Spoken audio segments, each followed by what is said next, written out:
Welcome back to alicoachingacademy.com। कैसे हैं? आज हम बात करेंगे अबाउट द ट्रांजिशन एलिमेंट्स और ये लेक्चर नंबर 2 है जिसमें हम electronic configuration, oxidation state, metallic character, acidity, covalent character, melting point, boiling point और मेटालिक रेडियस और बहुत सारी चीज़ें हैं जिनके बारे में हम बात करेंगे। लेकिन शुरू हम करेंगे कहाँ से? इलेक्ट्रॉनिक कन्फिग्रेशन से। Ali series books by alicoachingacademy.com. FSC books, college chemistry with tricks, shortcuts, mnemonics, MCQs and concepts. MDCAT and Intertest books. Chemistry in my pocket with a lot of tricks, shortcuts, MCQs, tips and tricks. Video solution is also available. Ali series books by alicoachingacademy.com.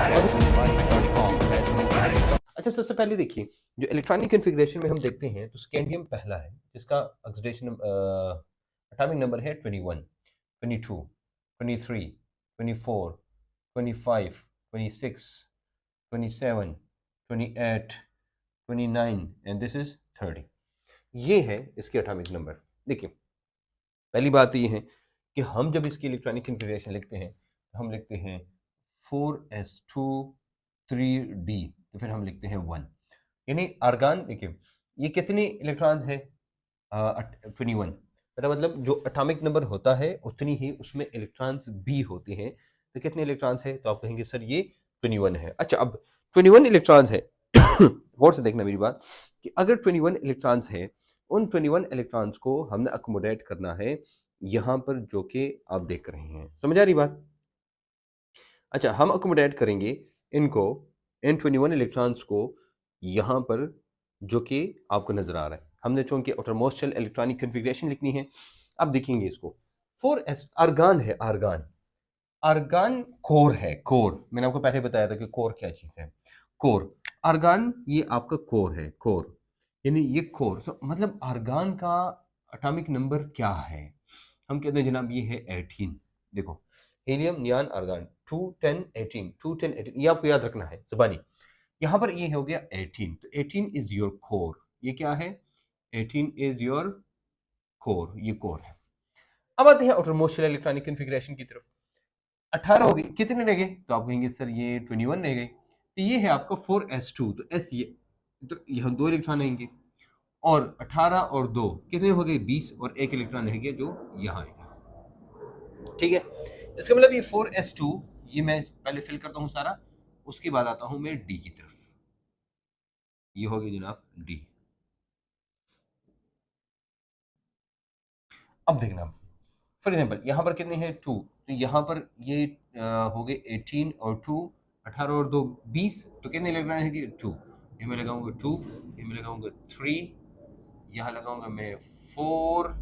देखो 18 19 20 21 22 23 24, M right? फिर यहाँ पर आऊंगा ये, यह हो जाएगा 5, यह हो जाएगा 6। फिलिंग्स पहले सिंगल करेंगे फिर उसके बाद डबल करेंगे। ठीक है, आप कहेंगे सर हम पहले डबल भी कर सकते हैं, हमें पता है, लेकिन रूल ये है कि जो बंदा फिलिंग पहले डबल करके यानी डबल करके फिर सिंगल करता है, इसका मतलब वो गलत करता है। ठीक है, and he doesn't know the basic rules of the electronic configuration. ये ऐसे नहीं करना है, ये जो मैं कर रहा हूँ ऐसे, ये ऐसे नहीं करना है। ठीक है, हमने कैसे करना है? पहले 1 2 3 4 एंड 5, फिर उसके बाद 6 7 8 और 9। यहाँ पर हम करेंगे 1 2, ऐसे नहीं बल्कि 1 2 3 4 5 6 7 8 9 एंड 10। ये हो गया आपकी electronic configuration of the D block. हाँ ये हो गया, लेकिन यहाँ पर दो जगह पर आपको पता होना चाहिए। ये हम कहते हैं ना डी में 10 इलेक्ट्रॉन्स कहाँ कहाँ आते हैं। एक बात याद रखना, ये नहीं है ये यहाँ पर, ये जो हम लेंगे ना, ये आपने याद रखना है, ये वाला, ये जो आपने याद रखना है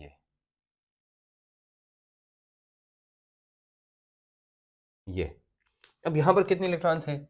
यहाँ पर 1 2 3 4, यहाँ पर 2 इलेक्ट्रॉन्स हैं, लेकिन डी में 4 नहीं आते। डी में 4 आमतौर पे हम कहते हैं डी में 4 नहीं आते। होता ये है ना, इसकी वजह ये है क्योंकि ये देखो ये 4s है और ये 3d है। 4s एंड 3d इसकी एनर्जी ज्यादा है, तो अगर ये एक इलेक्ट्रॉन इधर ले आए, ये हाफ फिल्ड हो जाएगा और ये भी हाफ फिल्ड हो जाएगा। हम पता है कि भाई जो पार्शियली फिल्ड होता है, पार्शियली फिल्ड, उससे ज्यादा हाफ फील्ड जो होता है वो ज्यादा स्टेबल होता है, एनर्जी कम हो जाएगी, स्टेबिलिटी आ जाएगी। इस स्टेबिलिटी को गेन करने के लिए इलेक्ट्रॉन इधर से इधर आ जाता है, तो ये ऐसे हो जाता है, इसको हम कहते हैं एक्सेप्शनल केस। तो पहला एक्सेप्शनल केस जो आपने लिखना है वो ये है, this is the first exceptional case, exceptional case. ये आपको दिल दिमाग जिगर पेपर हर जगह पर लिखना है, 4s1 3d5, 4s1 3d5, ये आपने लिखना है, ठीक है। ये एक्सेप्शनल केस है, तो इस एक्सेप्शनल केस को हम कैसे लिखेंगे, ये लिखेंगे हम ऐसे, देखो ये हम लिखेंगे 4s1 3d5, ये आपका हो गया ये वाला एक्सेप्शनल केस। ये एक्सेप्शनल केस हो गया, ठीक है। अब उसके बाद आते हैं, ये तो हो गए, बाकी सब वैसे ही हैं, लेकिन एक और मसला है यहाँ पर, ये देखो, ये फुल फील्ड से एक कम है और ये फुल फील्ड है, तो यहाँ भी एक इलेक्ट्रॉन इधर शिफ्ट हो जाता है, शिफ्ट हो जाएगा, ये फुल फील्ड हो जाएगा तो इसकी एनर्जी कम हो जाएगी, और ये हाफ फील्ड हो जाएगा तो दोनों एनर्जी बराबर। तो हमारे पास एक और एक्सेप्शनल केस है, और ये हो जाएगा, ये हो जाएगा 4s1 3d10, ये हो गया, तो ये आपका दूसरा एक्सेप्शनल केस हो गया। तो हमारे पास सीरीज नंबर 1 में वैसे तो हैं तो बहुत सारे, लेकिन ये एक्सेप्शनल केस हमारी ये है, ये एनर्जी के लिए। अच्छा, आपसे कोई पूछे क्यों, तो आपने कहना है भाई एनर्जी के लिए, कि एनर्जी बराबर हो जाए, ये हमारे पास होता है। अब देखो डी में 10 कहाँ कहाँ पर है, या डी में 5 कहाँ कहाँ पर है, हम ये देखते हैं। ये एक हो गया क्रोमियम यहाँ पर क्या है, यहाँ पर हम कहते हैं भाई ये D5 है। फिर उसके बाद मैंगनीज, देखो ये क्या है, manganese is also D5, clear हो गया। अब आते हैं कॉपर की तरफ, तो कॉपर में भी D10 है, और जिंक में भी D10 है, समझ आ रही बात।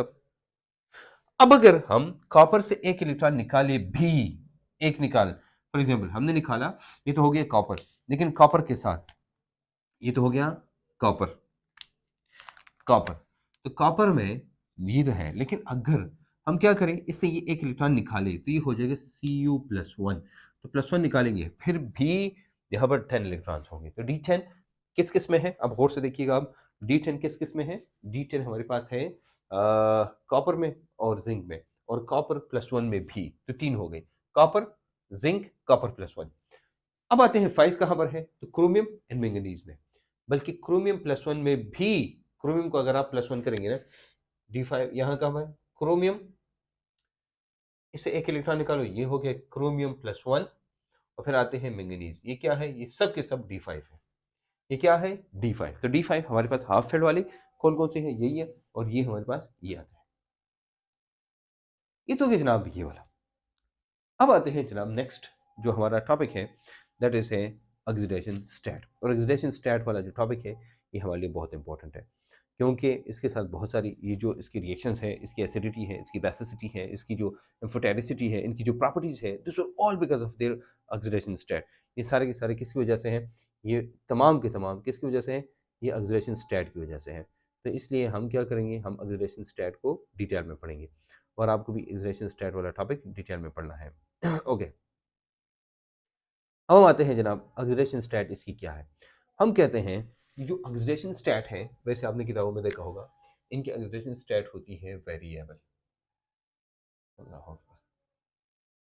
इसको हम कहते हैं वेरिएबल ऑक्सीडेशन स्टेट। ये क्या है, ये वेरिएबल ऑक्सीडेशन स्टेट है।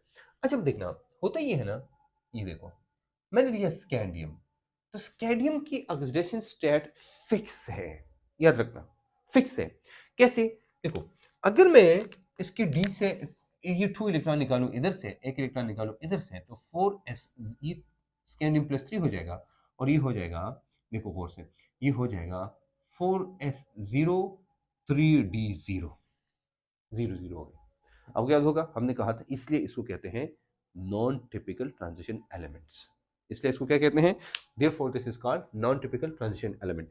यहां पर हम देखिए, यहां पर D10 है, इसलिए तो इसको नॉन टिपिकल ट्रांजिशन एलिमेंट कहते हैं।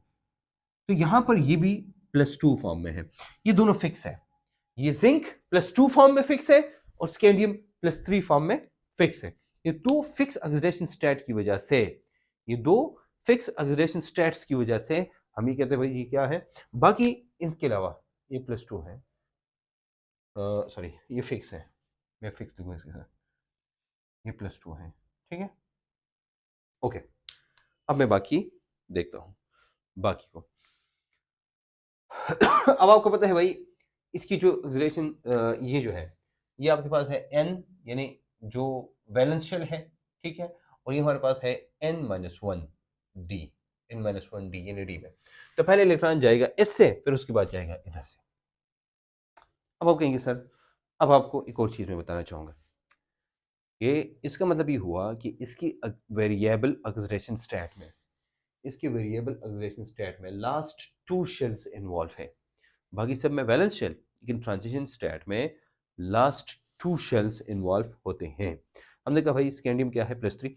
इसका मतलब ये है, ये पूरी की पूरी वेरिएशन जो आती है, ये मैं अगर ऐसे करूं, +3 से लेकर +2 तक है, ये सारी सारी वेरिएशन क्या है, +3 से लेकर +2 तक है।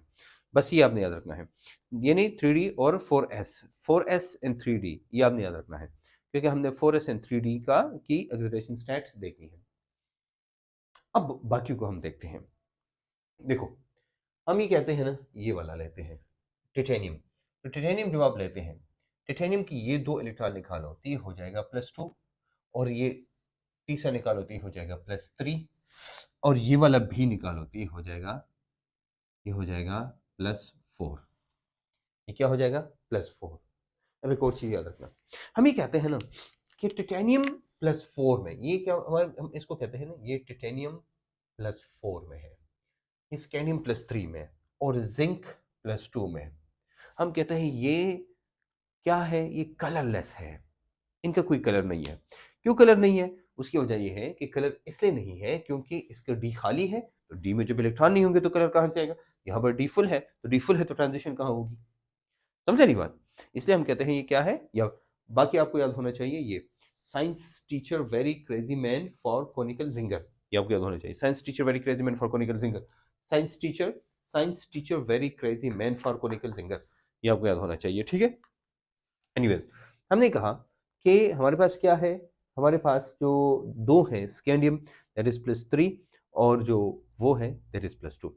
अच्छा, एक और चीज वो ये है ना कि जब हम देखते हैं तो +2 and +3 is very common state, acceleration state in the ये जो सीरीज है, पहली सीरीज है इसमें इसमें देखो, उसके बाद हम आते हैं ना, ये 2 इलेक्ट्रॉन निकालो, यहाँ पर हो जाएगा ये जो वेनेडियम है +2 +3 +4, यानी 2 3 4, और डी भी निकालो तो +5 हो जाएगा। यहाँ से देखो, यहाँ पर हो जाएगा +2, सॉरी, एक इलेक्ट्रॉन निकालो तो ये हो जाएगा +1, ये वाला +1, 2 इलेक्ट्रॉन निकालो तो हो जाएगा +2 +3 +4 +5 एंड +6, ये हो जाएगा, ठीक है। अब मैंगनीज की बात करते हैं, मैंगनीज से इलेक्ट्रॉन निकालो तो ये हो जाएगा +2 +3 +4 +5 +6 एंड +7। अब आप कहेंगे +7 कैसे, गौर से देखना मेरी बात, ये 2 इलेक्ट्रॉन निकालो, ये इलेक्ट्रॉन निकालो, ये वाले तो ये हो जाएगा +2, ये हो जाएगा +2, ठीक है। अब देखो 2, ये देखो तीसरा निकालो इधर से, 2 ये तो गए, इसके साथ ये भी निकालो तो 3, ये दोनों निकालो तो 4 5 6 7, ये सारे इलेक्ट्रॉन निकालो, ये हो जाएगा क्या, मैंगनीज +7। मैंगनीज +7 का मतलब सारे के सारे इलेक्ट्रॉन निकल गए हैं। अब देखो एक और चीज एक और चीज ये देखनी है कि यहाँ पर आयरन में वैसे कॉमन ऑक्सीडेशन स्टेट, कॉमन मैं दूसरी से लिखता हूँ, कॉमन ऑक्सीडेशन स्टेट जो आयरन है वहां पर ये है +2 एंड +3, ये है, यानी +2 और एक इलेक्ट्रॉन इधर से निकालो, ये वाला देखो, ये इलेक्ट्रॉन अगर आप निकालेंगे ना, गौर से देखें मेरी बात, ये इलेक्ट्रॉन निकल गया, ये इलेक्ट्रॉन नहीं गई सिर्फ, ठीक है। अब हमने क्या, अब यहां से ये वाला इलेक्ट्रॉन भी निकालो, 1 2 3 4 5, तो 5 इलेक्ट्रॉन है, इसको +2 and +3 are very common oxidation state, बल्कि आप ये कह सकते हैं, मैं इनको ऐसे करता हूँ, दीज आर वेरी कॉमन। हमारी बुक के अंदर सारे के सारे जो रिएक्शंस है वो Fe या +2 के हैं या Fe +3 के हैं। हमारी बुक के अंदर +2 और +3 they are very common then other Fe।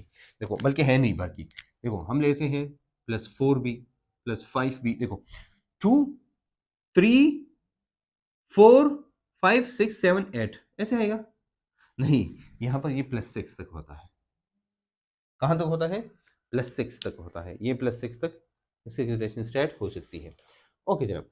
अब इसके अलावा देखो इधर आते हैं कोबाल्ट। कोबाल्ट की हम बात करते हैं ना, मैंने आपको जैसे कहा कि जो आयरन है इसमें 2 +2 and +3 are very common. +2 and +3, तो +2 एंड +3 कोबाल्ट में भी कॉमन है। ये जो कोबाल्ट है ना, इसमें भी मैं ये इधर लिखता हूँ इधर +2 and +3 the are very common. बाकी ये क्या हो सकते हैं? +4 +5 इसके तरीके मैं बताता हूँ आपको कैसे आप सॉरी कि अब इसको कैसे याद कर सकते हैं। ठीक है, अच्छा अब आते हैं निकल। तो निकल +2 में बहुत कॉमन है। निकल इज वेरी कॉमन इन +2। ये +2 में कॉमन है। अच्छा, निकल जो है ये +2 में कॉमन है। बाकी बाय द वे इसका +1 एक्सलेशन, इसके +1 एक्सलेशन स्टेट भी है, लेकिन है। अब गौर से देखा, अब ये +3 एंड +4 में भी पाया जाता है। ठीक है, आते हैं कॉपर की तरफ। कॉपर तो भाई एक इलेक्ट्रॉन निकालो ये वाला, जब ये निकालोगे तो ये हो जाएगा +1। ठीक है, बाकी ये होता है +2 में, +3 फॉर्म में ये होता है। ठीक है, अब एक गौर से देखना इस चीज को। आखिर में आप देखेंगे ना तो +2 इज कॉमन, 2 शुरू में, 3 इज कॉमन क्योंकि यहां से है। आपको नहीं लगता कि अगर आप देखिए ये 3 है, ये 4 है, ये 5 है, ये 6 है, ये 7 है, यहां से आने के बाद यकदम आप क्या करते हैं? यहां देखो 2 3 4 5 6 ऐसे आता है। अब गौर से देखना दोनों साइड, मतलब ये कि आपके पास क्या है, एक एक ऐसा साइड पिरामिड बनता है, इसको पिरामिड कहते हैं। ये पिरामिड आप बनाओ और पिरामिड के साथ आप इसको एडजस्ट करो, ये साइड पिरामिड है। You understand? This pyramid tells you about the acceleration states and it tells you about what? तो हम इसको कहते हैं ऑर्बिटल डायग्राम। ये हमने बनाया, इसको कहते हैं ऑर्बिटल डायग्राम, और इसको हम कहते हैं क्या? Acceleration state. तो हमने क्या लिखा? सब लेवल जो ऑर्बिटल डायग्राम है, इसको आप बता सकते हैं, इसको कहते हैं, ये नहीं है ये जो हमने बनाया ये वाला, इसको कहते हैं, बल्कि इसको मैं हटाऊं इफ यू डोंट माइंड, यहाँ इसको मैं लिखूंगा ऑर्बिटल डायग्राम। इसको कहते हैं, this is called orbital diagram. This is called orbital diagram. ठीक है, दिस इज ऑर्बिटल डायग्राम। तो ऑर्बिटल डायग्राम से हम दूर से ऊपर जाते हैं, लेकिन इसके साथ ये नहीं है ये यहाँ पर खत्म हो गया भाई। इसमें इसके हम बहुत सारी प्रॉपर्टीज अब एक्सप्लेन करेंगे। There are lot of properties हैं ये जो हम इनको एक्सप्लेन करेंगे।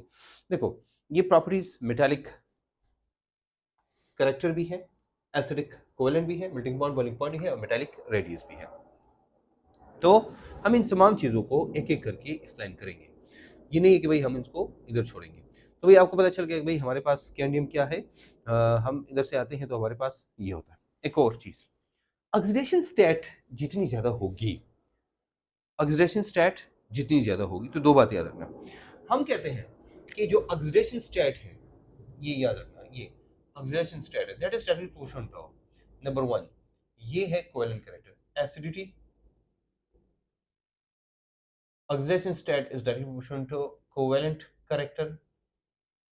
Covalent character. अब ये दो बातें मैं पहले एक्सप्लेन करता हूँ कि भाई हमारे पास क्या होता है कि अगर जितनी ही, फॉर एग्जांपल मैं आपको कहूँ हमारे पास कौन कौन है, मैंगनीज है। मैंगनीज हमारे पास +2 भी है, +7 भी है, ये सबसे ज़्यादा है।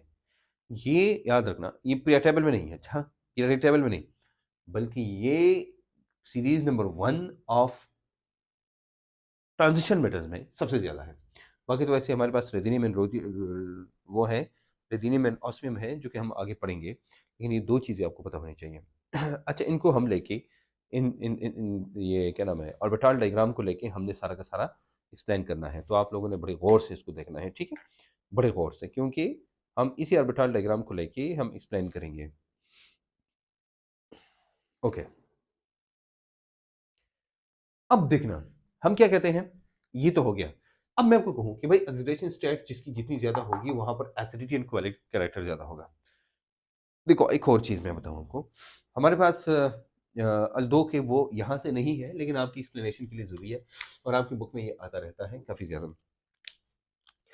हम कहते हैं ना कि if oxidation state is more, if oxidation state is more if oxidation state is more, अगर ऑक्सीडेशन स्टेट ज्यादा है, ये क्या बनाएगा, कोवेलेंट बॉन्ड बनाएगा या कोवेलेंट कैरेक्टर्स में ज्यादा होगा। लेकिन if oxidation state is least, कम है, सबसे कम है, फिर हम कहते हैं क्या, फिर क्या है, फिर आयनिक कैरेक्टर ज्यादा होगा या कोवेलेंट कैरेक्टर कम होगा। आयनिक कैरेक्टर क्या होगा, आयनिक कैरेक्टर ज्यादा होगा। अब हमारे पास एक बहुत ही मशहूर तरीन एग्जाम्पल है, इनमें से एक एग्जाम्पल मैं लूंगा। वो एग्जाम्पल कौन है, वो है पीबी। पीबी पीबी हमारे पास दो में पाया जाता है, Pb+2 में भी और Pb+4 में भी, ये दो है, Pb+2 एंड +4 दोनों में। अब देखो हमारे पास क्या होता है कि हमारे पास चार्ज जितना ज्यादा होगा तो उसमें चार्ज डेंसिटी उतनी ज्यादा होगी, it has more charge density. समझ आ रही है ना कि ये क्या है, यहां पर चार्ज डेंसिटी सबसे ज्यादा है, यहां पर चार्ज डेंसिटी कम है। एक तो भाई पीबी ज्यादा है, पीबी बड़ा है, तो पीबी आपको पता है ना, पीबी पर कहाँ है, आपको नहीं पता तो हम कहते हैं ना कि कौन सी गली सुनसान पड़ी है या चांद से तरे गए सिंध पंजाब, यानी कार्बन के बिल्कुल एंड पे पीबी है, प्लम्बम। ये रिएक्शन देखें, ये हम कहते हैं Pb+4 फॉर्म में है, और ये +4 फॉर्म में अगर है तो ये PbCl4 बनाएगा, और ये हमारे पास होता है कोवेलेंट। लेकिन ये अनस्टेबल होता है और ये चाके स्प्लिट हो जाता है PbCl2 में +Cl2 में, ये हो गया। PbCl4 है, स्प्लिट हो जाता है PbCl2 और Cl2 में, क्योंकि PbCl4 इज नॉट स्टेबल। ये कोवेलेंट Cl4 में +4 में स्टेबल नहीं है, तो ये जाके Pb+2 में जाएगा, क्योंकि Pb+4 में ये बनाएगा कोवेलेंट बॉन्ड और Pb+2 में बनाएगा आयनिक बॉन्ड। एक और चीज, Pb+4 में और Pb+2 में छोटा कौन है, इन दोनों में सबसे छोटा कौन है, तो आप कहेंगे सर इसमें छोटा ये है, तो जो जितना छोटा होगा वो कोवेलेंट कैरेक्टर, कोवेलेंट बॉन्ड बनाएगा, ये कोवेलेंट कैरेक्टर होगा, और जो जितना बड़ा होगा उसमें आयनिक बॉन्ड होगा या आयनिक कैरेक्टर होगा। ये बात अपने साथ लिखिएगा, ठीक है। एनीवेज हम आते हैं ऑक्सीडेशन स्टेट्स की तरफ वापस। हमने ही कहा भाई ये हमारे पास है, हम अब आते हैं एसिडिटी की तरफ। अब फॉर एग्जाम्पल मैंगनीज हमने लिया, ये लिया हमने, ये हो गया, इसको हम लेते हैं Mn+2, ये हो गया हमारा Mn+7। Mn+7 का मतलब होता है KMnO4, किसमें, या Mn2O7 में भी हम लेते हैं, इसको हम दो जगह लेते हैं, किसमें, एक हम लेते हैं उसको KMnO4 में, और या Mn2O7 में भी लेते हैं, आपकी मर्जी, जो आपको पसंद है वही लिखिए। अब मैं आपको कहूँ, ये बताओ इनमें ज्यादा एसिडिक कौन है, तो आप मुझे कहेंगे सर यार ये Mn+2 की कोई Mn+2 जो है इसकी कोई वो बताओ मॉलिक्यूल, तो मैं कहूँगा कंपाउंड, ये हो जाएगा MnO, ये -2 चार्ज, यहाँ +2 चार्ज, ये कौन है, MnO, Mn2O3, ये हो जाएगा, ठीक है। ये क्या है, MnO2 हो जाएगा, Mn2O5 ऐसे। अब हम इन सबको देखेंगे ना, हमें ये पता चल जाएगा कि जो ऑक्सीडेशन नंबर जितना ज्यादा होगा एसिडिक करेक्टर उतना ज्यादा होगा। ये हम एक और जगह एक्सप्लेन करेंगे, वो कार्डियो में। ये आपको अगर पुरानी किताब मिलती है केमिस्ट्री में पॉकेट में, वहां पर आपको ये वाला पॉइंट मिल जाएगा कि जहां पर एसिडिटी कहाँ ज्यादा होती है, तो उसमें ओ कार्डियो वाली ट्रिक है जिसमें आपको पता चल जाएगा। होता ही है ना, ये नहीं है, ये बेसिक है, ये वाला मतलब ये कि ये डिपेंड करता है इसके ऑक्सीडेशन स्टेट पे। ये क्या है, ये बेस है, ये बेस, यानी Mn+2 में ये बेस होगा, Mn+7 में ये एसिडिक होगा, एसिड होगा। अब मुझे कहेंगे सर फिर हम कैसे पता चलेगा, तो भाई जितनी ज्यादा ऑक्सीडेशन स्टेट उतनी एसिडिटी उतनी ज्यादा। समझ आ रही बात। फॉर एग्जाम्पल मैं आपको कहूँ कि अगर मैं लूँ ये दोनों पहले वाले, ये पहले दो, ये जो है ये मैं कहूँगा ये बेसिस है, ये क्या है, ये बेसिस है। वैसे +5 में ये आमतौर पे पाया नहीं जाता, तो हम +5 को ऐसे एग्जाम्प्ट करते हैं किसी थोड़े से टाइम के लिए। ये हो गया, ये आपको हो गया एसिड, और ये नहीं है +4 वाला, ये हमारे पास हो गया एम्फोटेरिक। एम्फोटेरिक ये होता है, इसमें दोनों की प्रॉपर्टीज होती हैं, एसिड की भी होती है और बेस की भी होती है। It can act like as acid और बेस, ये हो गया। समझ क्या, क्रोमियम की तरफ आते हैं। देखो क्रोमियम, ये हमारे पास क्रोमियम है, तो क्रोमियम +2 में पाया जाता है, +6 में और +3 में, ये कॉमनली पाया जाता है। तो +6 में ये एसिड है, यहां पर ये बेस है और +3 में ये एम्फोटेरिक है। समझ आ रही बात? यानी क्रोमियम का अगर मैं लूं, इधर देखो, इस रिएक्शन को हमने नहीं लिख लेना, ये चलो, क्रोमियम +2 में तो हम कहते हैं ये बेस है, क्रोमियम +6 में तो हम कहते हैं ये एसिड है, लेकिन क्रोमियम +3 में हम कहते हैं ये क्या है, ये एम्फोटेरिक है। तो भाई पता चल गया कि the oxidation state depends upon the acidic character या बेसिक कैरेक्टर। ठीक है, ये मैंने आपको कहा कि सबसे ज्यादा ऑक्सीडेशन स्टेट, अभी यहां देखेंगे, ये किसकी है, ये एमिन की है, लेकिन एमिन की है, लेकिन ये सीरीज नंबर, ये इस सीरीज में है, बाकी पूरी पीरियोडिक टेबल में नहीं है। पीरियोडिक टेबल में हमारे पास दो है, एक हमारे पास होता है रुथेनियम, Ru से होता है, ये हमारे पास होता है ऑस्मियम। देखो हमारे पास Ru, याद रखना, एक होता है Ru क्योंकि +8 फॉर्म में होता है, ये बनाता है RuO4, और दूसरा होता है हमारे पास ऑस्मियम, ये भी +8 फॉर्म में पाया जाता है, कैसे, OSO4, ये दो है। तो ये जो दो पाए जाते हैं, ये वाला और ये वाला, ये हम कहते हैं पीरियोडिक टेबल में सबसे ज्यादा ऑक्सीडेशन स्टेट है। सबसे कोई पूछिए, बताओ ये सबसे ज्यादा ऑक्सीडेशन स्टेट पीरियोडिक टेबल में किसकी है? समझ आ रही बात? तो फिर आप कहेंगे कौन है, ये। अच्छा, इन प्रॉपर्टीज की हम बात करते हैं। तुम्हारे पास ऐसे ऐसे कुछ हैं जिनकी ऑक्सीडेशन स्टेट पीरियोडिक टेबल में जिनकी ऑक्सीडेशन स्टेट 0 होती है कंपाउंड्स में। देखो, वो जो मेटल की ऑक्सीडेशन स्टेट होती है ना, वो मेटल की वजह से नहीं होती, बल्कि उसके साथ जो अटैच लिगेंड होता है ना, उसकी होती है। देखो ऑक्सीडेशन स्टेट में मेरे को कुछ चीज बताओ कि अगर कार्बोनिल किसी के साथ है ना, कार्बोनिल, कार्बोनिल मतलब कार्बन मोनोऑक्साइड, इसको कार्बोनिल कहते हैं, ये 0 है, 0। अब आप इसके साथ निकल लगाओ, इसके साथ आयरन लगाओ, या इसके साथ कुछ भी लगाओ, ये निकल वाला बहुत कॉमन है। कौन सा वाला? निकल वाला।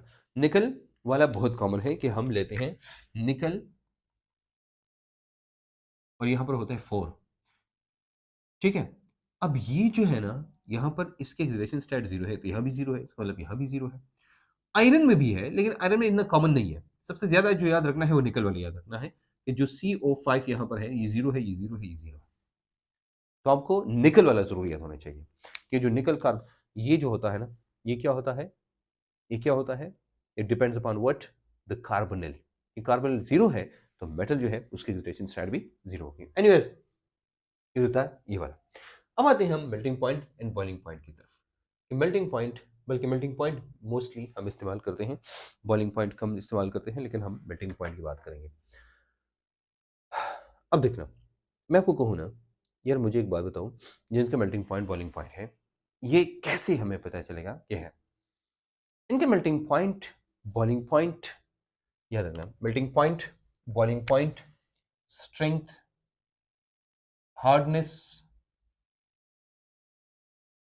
टफनेस, एक ही चीज है, हार्ड एंड टफनेस, ये डिपेंड करता है अनपेयर्ड इलेक्ट्रॉन्स पर। किस पर डिपेंड करता है? अनपेयर्ड इलेक्ट्रॉन्स पर। तो unpaired electrons will tell you about its melting point and boiling point. देखो, स्कैंडियम है, स्कैंडियम में एक इलेक्ट्रॉन है, इसका मेल्टिंग पॉइंट कम होगा, लेकिन टिटेनियम में 2 अनपेयर्ड इलेक्ट्रॉन है, जिसका ज्यादा होगा। मेरिडियम में 3 है, तो उसका सबसे ज्यादा होगा। ठीक है, लेकिन क्रोमियम में मसला ये है कि क्रोमियम में ये हाफ फिल्ड है, ये भी हाफ फिल्ड है। तो दो बात याद रखना, मेल्टिंग पॉइंट में याद रखना कि अगर हाफ फिल्ड है, हाफ फिल्ड, तो इसका ये स्टेबल होता है। हम कहते हैं ये स्टेबल है, किससे? This is stable then the partially field. आपको याद होगा ना, ये हाफ फिल्ड है, ये पार्शियली फिल्ड है। लेकिन जो फुल फिल्ड होता है वो मोर स्टेबल होता है देन द पार्शियली फिल्ड। अगर हम तीनों को कंपेयर करें तो हम कहेंगे full field is more stable then the half filled is more stable then the partially field. Stable का मतलब ये होगा ना, देखो इधर आओ, इधर इधर आओ, गौर से देखना। मैंने लिया Mn, मैं लेता हूं Mn, तो ऐसे नहीं होता, Mn+2 फॉर्म में होता है। अब Mn+2 फॉर्म में ऐसे होगा, ये नहीं है 1 2 3 4 5, 5 इलेक्ट्रॉन है, ये हम लिखता हूं Mn+2 फॉर्म में। हम ये कहते हैं कि Mn जो है ना, Mn, वैसे Mn जो है उसका मेल्टिंग पॉइंट कम होता है, मेल्टिंग पॉइंट उसका कम होता है। क्यों? क्योंकि भाई ये सारे के सारे अब अनपेयर्ड इलेक्ट्रॉन्स हैं। तो याद रखना, अगर पेयर्ड इलेक्ट्रॉन्स होना, पेयर्ड पेयर्ड पेयर्ड, या सारे के सारे अनपेयर्ड हो, अनपेयर्ड, याद रखना, पेयर्ड या अनपेयर्ड हो, they will have low melting point, low melting point, याद रखना। अब देखना, मैंने आपको तरीका बताया कि जिसमें क्या हो, दो बातें मैंने बताई। अगर सारे के सारे अनपैड हो या सारे के सारे पैड हो तो उनका मेल्टिंग पॉइंट, बॉइलिंग पॉइंट कम होगा। बात समझ आइए? ओके, अब देखो यहां पर जिंक है, जिंक जिंक नहीं है, जिंक इसमें सारे के सारे पैड है, दो दो दो, जिंक लो, जिंक प्लस 2 फॉर्म में लो, तो जिंक हैज द लीस्ट, मैं लिख सकता हूं ना, zinc has the least melting point, least melting point है, सबसे कम मेल्टिंग पॉइंट यहां जिंक का है। ये देखो जिंक लीस्ट मेल्टिंग पॉइंट, समझ आ रही बात? उसके बाद कम किसका होगा, उसके बाद देखते हैं। तो उसके बाद आप देखेंगे कि यार हमने वहां देखना है ना, हमने कहां देखना है, हमने वहां देखना है जहां पर क्या हो, जहां पर पैड इलेक्ट्रॉन ज्यादा हो या अनपैड। आप कहेंगे वो कैसे, देखो डी फुल है कि नहीं है, डी फुल है कि नहीं है, फुल है ना, डी पूरा फुल है, ये हाफ फील्ड है। अगर मैं कॉपर को +1 लेता हूं या कॉपर लेता हूं, दोनों फॉर्म में डी फुल है, डी मैंने आपको इसलिए अलग किया था कि D10 कौन कौन है, तो D10 हमारे पास ये भी है और ये भी है, इसका मतलब इन दोनों का मेल्टिंग पॉइंट सबसे कम होगा, it will have low melting point.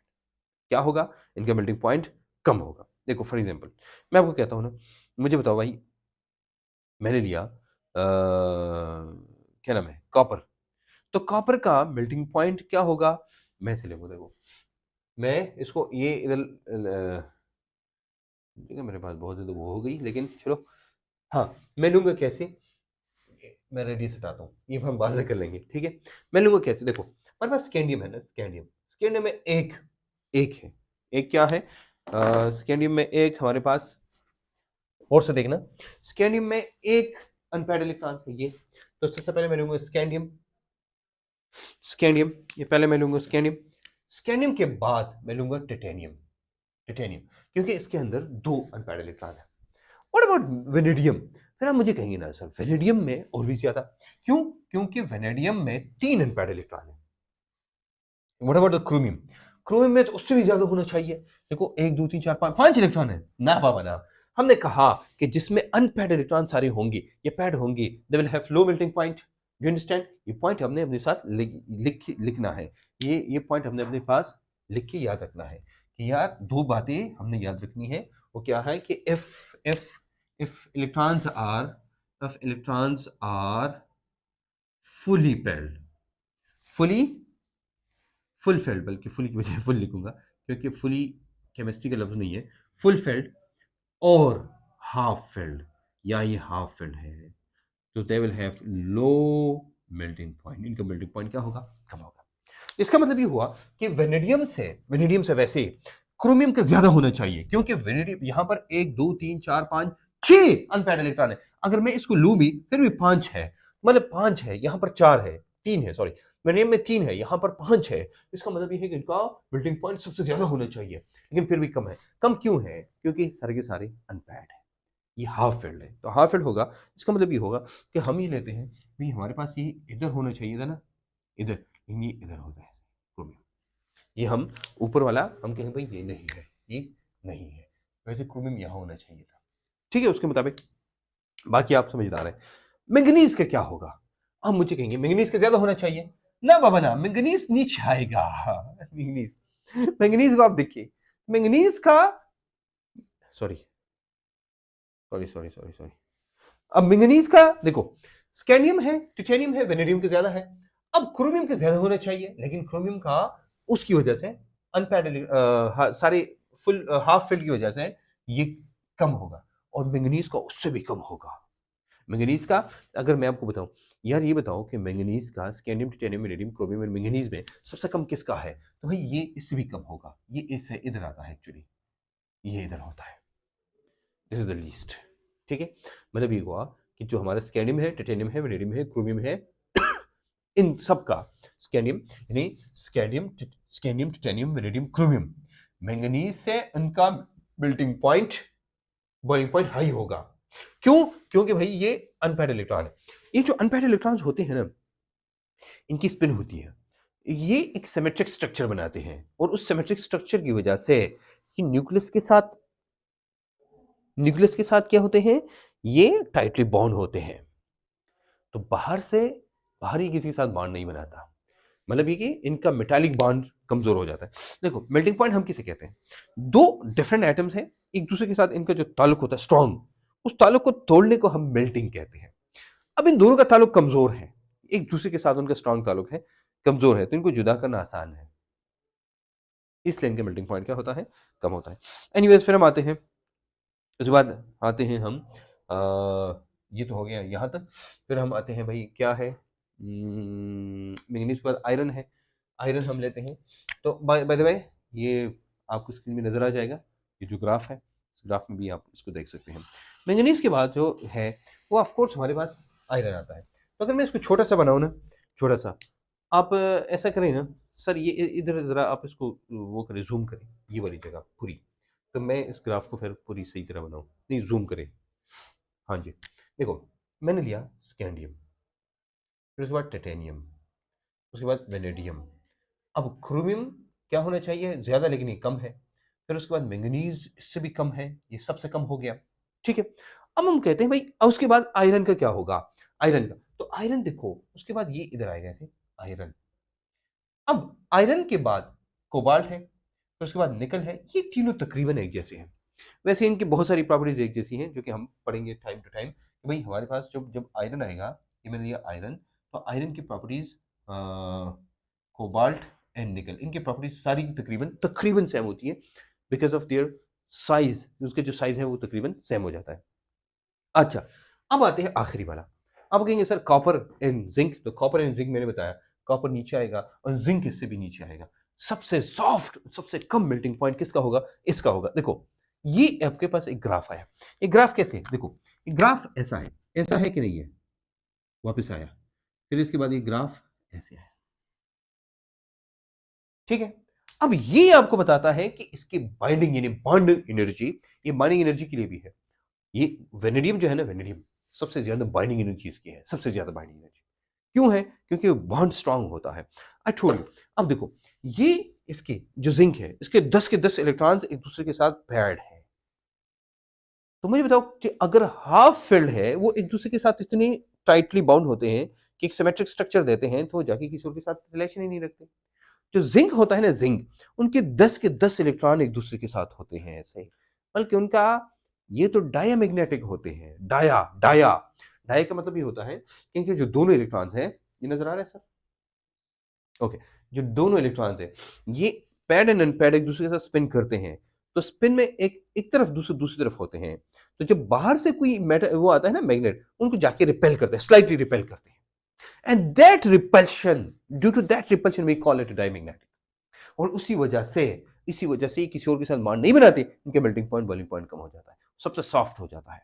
इसलिए हम ये कहते हैं भाई जिंक जो है इसका मेल्टिंग पॉइंट सबसे कम होता है, ये सबसे सॉफ्ट होता है। और फिर अब देखो ये सारी चीजें, ये जितना हमने कंसेप्ट पढ़ा, तो आपको समझ आ जाएगा कि ये जो मैंगनीज नीचे आता है, तो ये किसकी वजह से है, ये अनपैड इलेक्ट्रॉन्स की वजह से। ये इसको देखो अनपैड इलेक्ट्रॉन्स की वजह से, ये इसको इनको देखो तो फिर आप कहेंगे अनपैड इलेक्ट्रॉन्स की वजह से।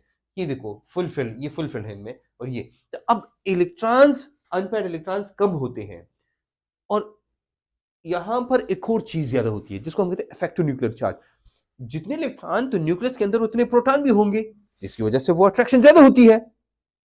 समझ आ रही बात, तो यहां पर न्यूक्लियर पावर भी ज्यादा होती है जिसको इफेक्टिव न्यूक्लियर चार्ज कहते हैं।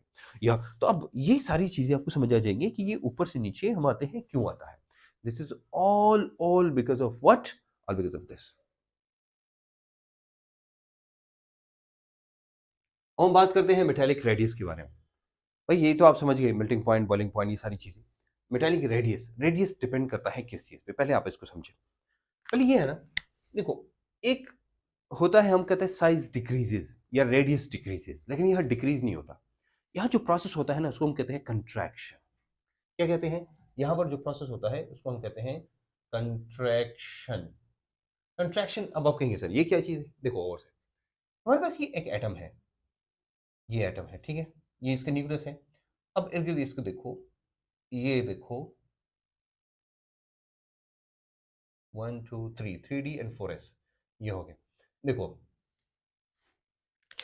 यहां पर दो इलेक्ट्रॉन है फॉर एग्जांपल, और दोनों के दोनों पैड है। अब जो नया इलेक्ट्रॉन आएगा ना, वो इधर नहीं आएगा बल्कि वो अंदर आएगा, इधर।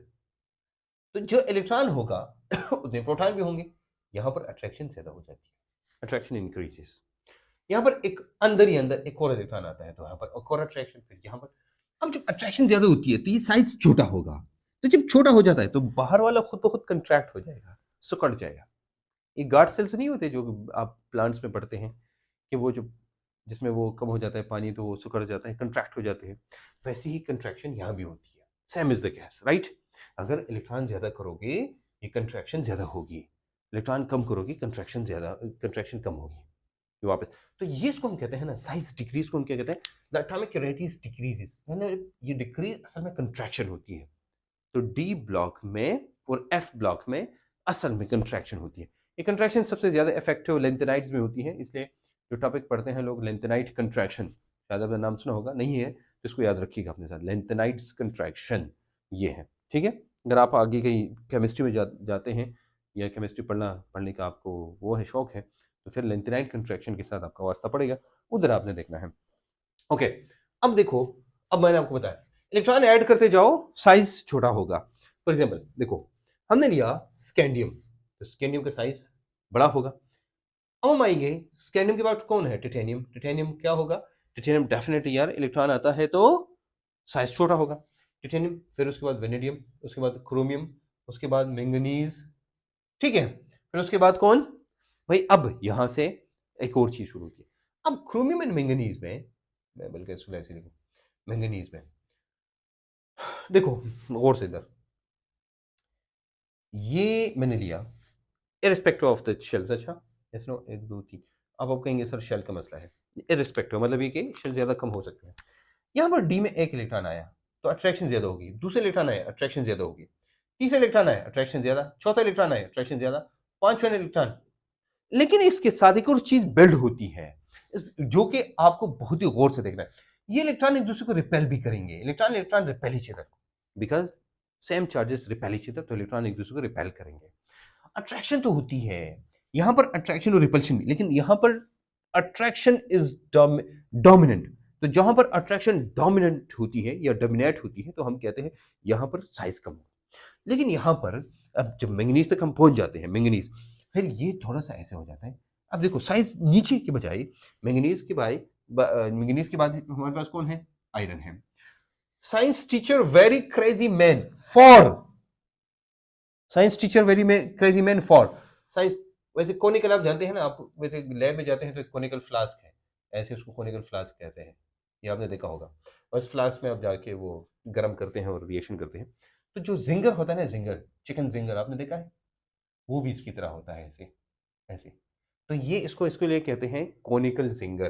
क्या कहते हैं, कोनिकल, CONICAL, जिंगर। तो हम ये कहते हैं ना आयरन है फार, उसके बाद हम कोनिकल जिंगर की बात करेंगे। यहां पर होता है CO, कौन आता है, CO।